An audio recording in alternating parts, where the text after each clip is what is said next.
হ্যাঁ, তাহলে এখানে সংখ্যা দেওয়া আছে আমার 11 থেকে 20 পর্যন্ত। তো প্রথম যে ঘরটা এটা দেওয়া আছে কয়টা? 11টা। প্রথম ঘর কয়টা? 11টা। আবার পাশের যে ঘরটা এটা হচ্ছে পাশের ঘর, এই ঘর কয়টা দেওয়া আছে?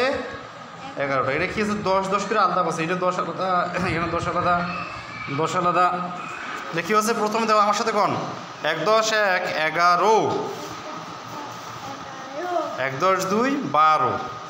তারপরে কী দেওয়া আছে? 1 10 3 13, 1 10 4 14, 1 10 5 15, তারপরে কি 1 10 6 16, 1 10 7 17, 1 10 8 18, 1 10 9 19 আর 2 10 20। এই হচ্ছে কী পর্যন্ত গণনা? 11 থেকে 20। কী পর্যন্ত? 11 থেকে 20। এই 11 থেকে 20 সংখ্যাগুলো তোমাদের মনে রাখতে হবে, তাই না? তো আমরা কীভাবে মনে রাখবো? এইখানে দেখো, প্রথমে দেখো কয়টা দেওয়া আছে, দেখো এই ঘরে দেখো, প্রথমে এই ঘরে কি কয়টা দেওয়া আছে? 11টা। কয়টা? এখানে 10 আর এখানে একটা কত হলো? 11।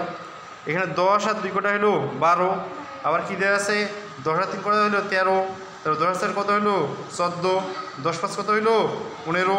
তারপর কি দেওয়া আছে?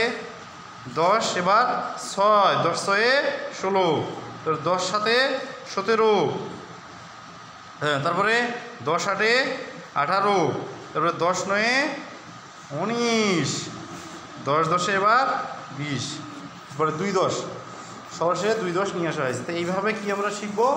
11 থেকে 20 পর্যন্ত কি গণনা কি শিখবো? এটা বুঝছেন? হ্যাঁ, তো 11 থেকে 20 পর্যন্ত কী শিখবো? এটা গণনা। সুন্দর করে এগুলো বাসায় পড়তে হবে। এই যে গণবা, কী করবা? গণবা 1 2 3 4 5 6 7 8 9 10 11। কটা হলো? 11। কটা? কটা হলো? হ্যাঁ, এটা কোনো তো, এটা কোন তো কটা হয়? আঙ্গুল দিয়ে গুনতে হবে, আঙ্গুল দিয়ে কোনো।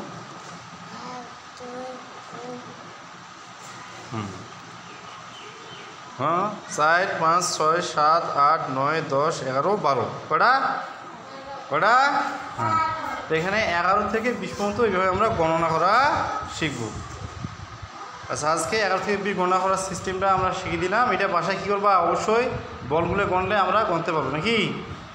হ্যাঁ, আচ্ছা ঠিক আছে।